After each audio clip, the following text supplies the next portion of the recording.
मैं रामकृष्ण शर्मा आप सभी का हार्दिक स्वागत करता हूं जीआईएस एंड रिमोट सेंसिंग के इस लेक्चर में, जो यूनिट 5 का लास्ट लेक्चर है। और इसी के साथ जीआईएस का पूरा सिलेबस कंप्लीट हो जाएगा, है ना। तो आपका एग्ज़ाम बहुत जल्दी ही आने वाला है, तो आप इन वीडियोस को देखकर आसानी से अपने एग्ज़ाम को अच्छे से क्लियर कर सकते हैं। चलिए शुरू करते हैं। लास्ट टॉपिक जो बचा हुआ था वो है applications of remote sensing and GIS for the management of land and water resources. और इसमें भी हम लोग लैंड रिसोर्सेज पहले पढ़ेंगे, उसके बाद वाटर रिसोर्सेज की बात पढ़ेंगे, ठीक है ना। तो चलिए हम लोग स्टार्ट करते हैं। Applications of remote sensing and GIS in land resource management.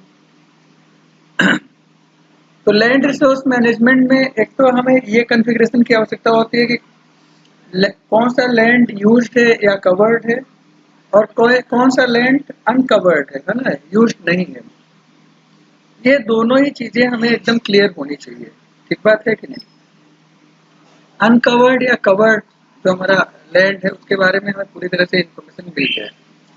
तो जीआईएस की सहायता से आपको ये भी पता है कि जो हमारा रोड है या हमारे जो स्ट्रक्चर्स हैं, अगर वो कंक्रीट के बने हैं तो उसकी अलग फील्ड इंटेंसिटी मिलेगी उसकी वजह से। अगर रोड ओपन है तो उसकी वजह से अलग फील्ड इंटेंसिटी मिलेगी। कहीं पर अगर पूरा सीमेंटेड एरिया कहीं पर बना दिया गया है, घर के बाहर ही लोग अपने बना लेते हैं या, तो वो आपका अलग तरह से रिप्रेजेंट किया जाएगा। लेकिन अगर वहाँ पर लैंड अवेलेबल है तो उसको अलग तरह से रिप्रेजेंट किया जाएगा।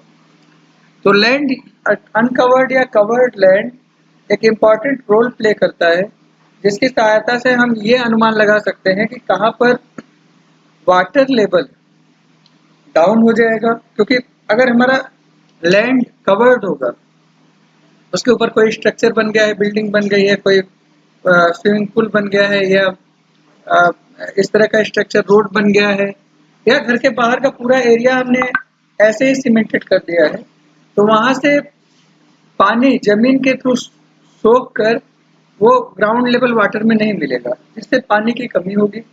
और जब हम पानी को धरती के अंदर से निकालने का प्रयास करेंगे तो कई जगह सूखे की नौबत आ जाएगी। तो अलग अलग इंफॉर्मेशन को यहाँ से गैदर किया जा सकता है। उसके लिए हम जीआईएस की हेल्प से कम जियोग्राफिक इंफॉर्मेशन को हम कलेक्ट कर सकते हैं कि कहाँ पर लैंड अनकवर्ड है, कहाँ पर लैंड कवर्ड है। क्लियर है कि नहीं है? ओके। अब अगर मैं इसमें काम की बात करूँ तो एक तो पहला है इसमें स्टडी एरिया। स्टडी एरिया इसमें बहुत सारे होते हैं। आजकल आपको पता है कि इंदौर सबसे स्वच्छ सिटी है, तो वो भी अब एक स्टडी एरिया हो गया है। स्टडी एरिया आज हम जो आपसे बात करने जा रहे हैं वो है मदुरई, तमिलनाडु के बारे में, है ना। ये एक हिस्टोरिकल एरिया है और ये कल्चरल सिटी भी है इंडिया का, जहाँ पर संस्कारों की बात लगातार होती रहती है ना। ये साउथ सेंट्रल तमिलनाडु में लोकेटेड है। ये चेन्नई सिटी के बाद सबसे बड़ा शहर है, और ये मदुरई डिस्ट्रिक्ट हेडक्वार्टर भी है। 2011 से 2011 है ना, उसमें मदुरई कारपोरेशन ने इसको एक्सपेंड किया था। ये 72 वार्ड से ये बढ़कर 100 वार्ड तक का एरिया इसने कवर किया था 151 स्क्वायर किलोमीटर में, और इसको 4 जोन 1, 2, 3 और 4 में डिवाइड किया गया था। ठीक है। इसी मदुरई सिटी को लेकर जीआईएस डेटा कलेक्ट किया गया और उससे रिलेटेड बहुत सारी इंफॉर्मेशन हमको मिली। एक तो जो यहाँ पर ब्लू कलर की एक लाइन दिखाई दे रही है, दैट शोज अ रिवर। ये रिवर जो है ये जोन 1 से पास होते हुए जोन 2 और जोन 3 की बाउंड्री से गुजरते हुए आगे निकलता है। बात समझ में आ रही होगी, है ना। तो जब हम जीआईएस से डेटा को कलेक्ट करते हैं तो अलग अलग जोन, जो 4 जोन में डिवाइड हम कर रहे हैं, ये 4 जोन 4 अलग अलग चीजों को रिप्रेजेंट करता है ना। तो अलग अलग जो स्ट्रक्चर्स हैं वो अलग अलग चीजों को रिप्रेजेंट कर रहे हैं यहाँ पर। अगर मैं मेथोडोलॉजी की बात करूँ तो इसमें एक तो डेटा का कलेक्शन होता है। ये जो डेटा है ये कई बार कॉन्सिक्यूटिव डेटा हम लेते हैं लगातार, कई बार हम थोड़े थोड़े समय के बाद डेटा लेते हैं, और कई बार कुछ कुछ दिन पर हम डेटा को कलेक्ट करने का प्रयास करते हैं। नॉर्मली विजिबल रेंज और इंफ्रारेड, ये दोनों जो होते हैं हमारे, खास करके थर्मल इंफ्रारेड अगर छोड़ दे तो बाकी जितने इंफ्रारेड हैं वो एनालिसिस में इंक्लूड किए जाते हैं। क्योंकि इंफ्रारेड और विजिबल रेज शॉर्ट डिस्टेंस के लिए बहुत अच्छे रेज मानी जाती हैं। ठीक है, अगर तो इसमें बहुत ज़्यादा यूज किया गया। इसके अलावा इसमें एरिडास इमेजिन 9.1 सॉफ्टवेयर यूज किया गया, जो कि हमारा एक जीआईएस सॉफ्टवेयर है जिसकी सहायता से बहुत सारे रिमोट सेंसिंग इमेजेस की प्रोसेसिंग की जाती है। और जो भी पिक्चर्स कैप्चर किए गए उसमें जो सैटेलाइट यूज हुआ वो हमारा लैंडसैट था, और लैंडसैट डेटा 1999-2006 में इकट्ठा किया गया था। ठीक है, और इसकी सहायता से बहुत सारी इंफॉर्मेशन को प्रोसेस किया गया था। अगर इमेज क्लासिफिकेशन की बात करें तो उस समय जीआईएस में जो इमेज क्लासिफिकेशन हुआ था वो 4 लेवल पर हुआ था। एक वेजिटेशन, एक बिल्ट अप लैंड, एक वेस्ट लैंड और एक है वाटर एरिया। ठीक है, अगर आप ग्रीन कलर को देखें तो ग्रीन कलर आपको वेजिटेशन दिखाता है। ठीक है, रेड कलर को अगर आप देखें तो रेड कलर आपका बिल्ट अप लैंड है। अगर आप ब्लू कलर को देखें तो ब्लू कलर आपके वाटर रिसोर्सेज हैं, वाटर एरिया। ठीक है, और जो वेस्ट लैंड है उसको अगर आप ध्यान से देखेंगे तो वो बीच बीच में व्हाइट कलर या इस तरह के कलर्स को रिप्रेजेंट कर रहा है। लाइट ब्लू कलर इसको रिप्रेजेंट कर रहा है। ये पहला पिक्चर आपका 1999 का है, दूसरा 2006 का है, जो ये बता रहा है कि पहले वेजिटेशन लेवल कितना था और बाद में कितना हो गया, पहले बुल्टअप लैंड कितना था और बाद में कितना हो गया, इनके बीच का कंपैरिजन प्रोवाइड कर रहा है। ये जो कलर्स यहाँ पर डाले गए हैं, this is done by the users. User ये डिसाइड करते हैं कि किस तरह के स्ट्रक्चर को कौन से कलर या किस तरह के सिंबल से रिप्रेजेंट करना है। ठीक बात है ये, तो इस तरह से हम इसको रिप्रेजेंट कर सकते हैं। इमेज क्लासिफिकेशन इस तरह से हो सकता है। इसके बाद जो चेंज हुआ है उसकी एनालिसिस की जाती है। फॉर एग्जांपल जो बिल्ट अप लैंड है 1999 में 4533 हेक्टेयर थी, या फिर 2006 में यह बढ़कर इतनी हो गई। ओपन लैंड की अगर हम बात करें तो ओपन लैंड में कमी आई है ना, करीब करीब आधे से भी कम हो गया। वेजिटेशन की अगर हम बात करें तो वो करीब करीब उतना ही रहा, हल्का सा कम हुआ है, मतलब ग्रीनरी में थोड़ी सी बदलाव आई है। वाटर बॉडीज की अगर हम बात करें तो उसमें तो बहुत भारी कमी आई है, और करीब करीब आधे से हल्का सा ज़्यादा ही वाटर बॉडीज बचे रह गए थे। ये जब हमारे पास एक इंफॉर्मेशन आई थी तो इस इंफॉर्मेशन के आधार पर बहुत सारे जो ये थे आपके एनजीओ थे या सोशल वर्कर्स थे, उन लोगों ने आवाज़ उठाई थी कि भाई ओपन लैंड कम होता जा रहा है, बिल्टअप लैंड बढ़ता जा रहा है, और इसके अलावा वेजिटेशन लैंड भी धीरे धीरे कम हो रहा है, वाटर बॉडीज भी कम हो रही हैं। इसके लिए कोई प्रयास गवर्नमेंट करे या तो हम लोग अपनी तरफ से प्रयास करें, या हम अपने में जागरूकता बनाएं कि भाई बहुत सारा स्ट्रक्चर बनाने से तो लैंड के ऊपर प्रेशर पड़ता है और उससे ग्राउंड वाटर लेवल पर भी प्रेशर पड़ता है, तो क्यों ना इसके लिए ये प्रयास किया जाए कि ये ना होने पाए। अगला जो है applications of remote sensing and GIS in water resource management. अभी लैंड की हम बात कर रहे थे, अब वाटर की बात करेंगे। अगर हम वाटर रिसोर्स मैनेजमेंट की बात करें तो वाटर रिसोर्सेज क्या क्या है उसको समझने की जरूरत है। एक तो आपका वाटर क्या है, रिवर के थ्रू आता है, ठीक, इसलिए रिवर्स पर ध्यान देने की आवश्यकता है। इरिगेशन सिस्टम में वाटर सप्लाई रिजर्वायर्स के थ्रू कैसे होता है ना, दूसरी चीज ये हमारी हो गई।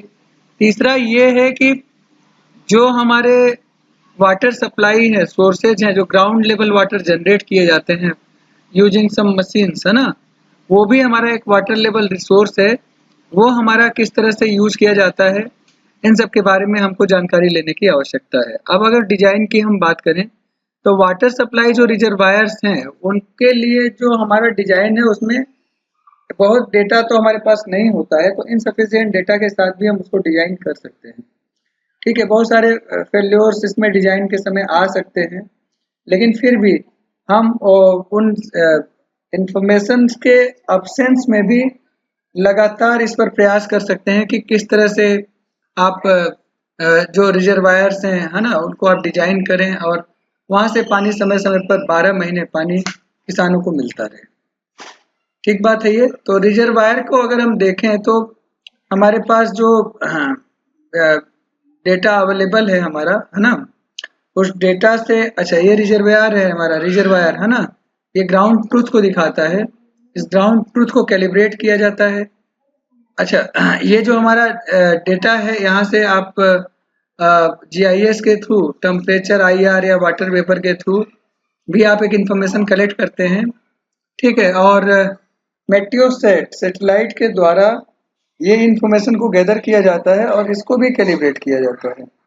इन दोनों के आधार पर कुछ मैथमेटिकल मॉडल के आधार पर हमें ये पता चलता है कि एक्चुअली में पिछले 2-3 साल में क्या चल रहा है, पिछले 10 सालों में क्या चल रहा था। ठीक है, और उसके बाद के जो डेटा अवेलेबल डेटा हमारे पास है उसको फिर से फीड कर देते हैं और इस तरह से ये प्रोसेस लगातार चलता रहता है। ठीक है, तो अगर हम मॉडल की बात करें तो इसमें 2 कॉन्सिक्यूटिव स्टेप्स होते हैं।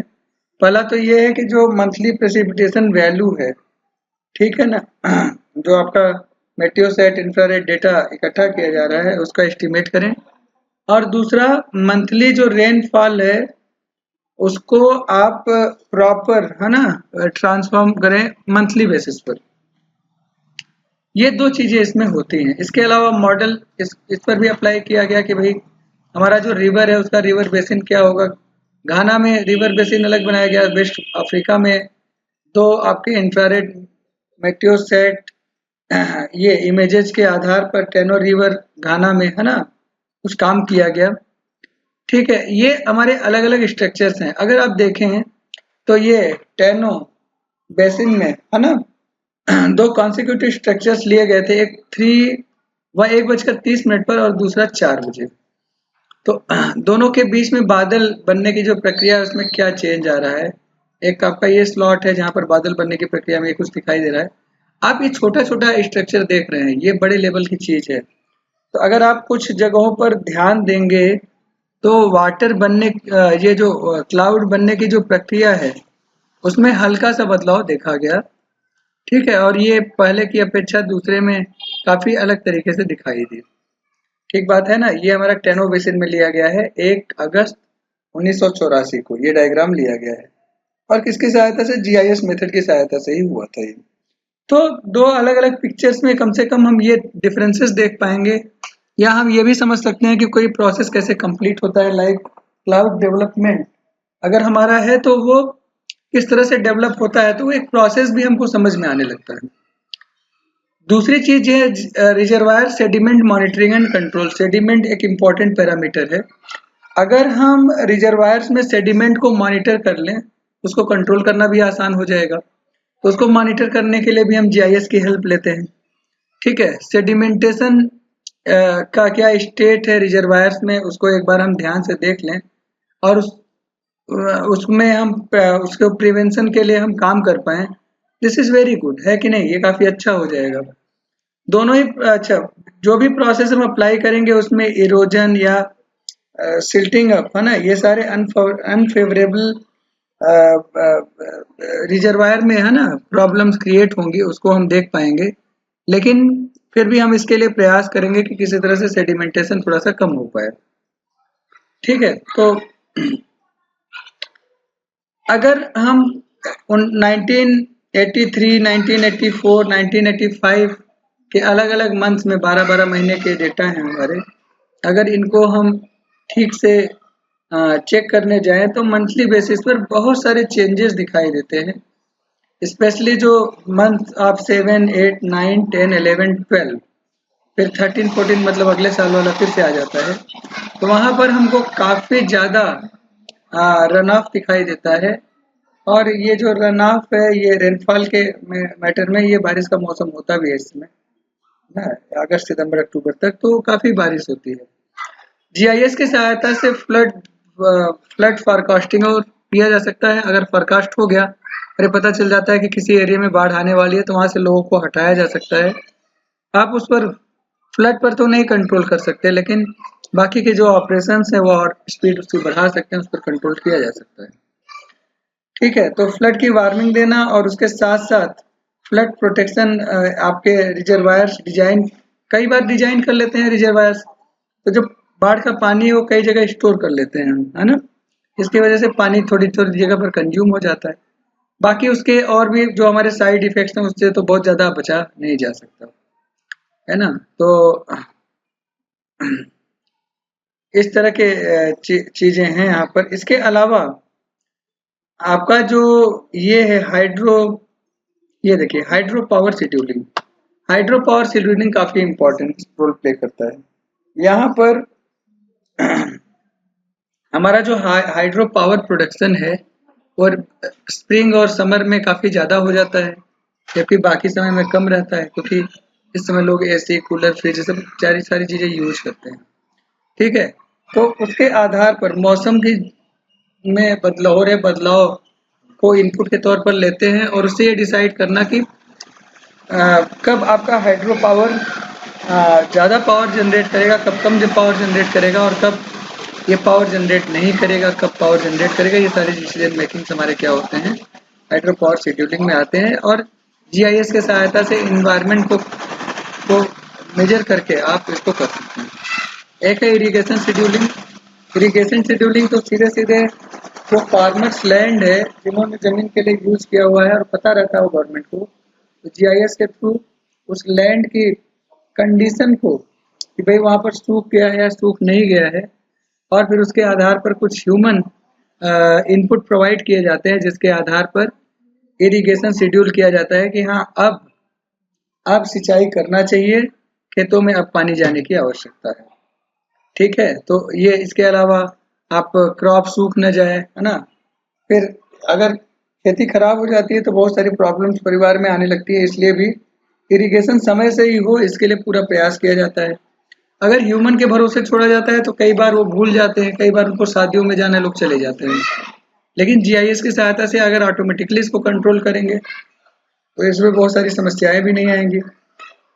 एक बार वाटर लेवल, ये आपका water level surface land surface पर ठीक ठाक हो गया तो जीआईएस की सहायता से अगर इसको देख लेते हैं तो इमीडिएटली इरिगेशन को बंद भी कर सकते हैं, जिससे जो एक्स्ट्रा पानी कई बार बह जाता है खेतों में वो उससे बचा जा सकता है। ठीक है, तो ये सारी चीजें, तो एप्लीकेशंस देखें तो लैंड, अनयूज्ड लैंड और used land, cover land, land cover, है ना। इन सब के बारे में ध्यान से देखते हुए हमने लैंड एप्लीकेशंस की बात किया था, और वाटर को कैसे रिजर्वायर में वाटर रिजर्वायर्स कैसे डिजाइन किए जा सकते हैं, और वाटर की शेड्यूलिंग इरिगेशन में या हाइड्रो पावर प्लांट में कैसे किया जा सकता है, उसके लिए भी हम लोगों ने यहाँ पर सीखा।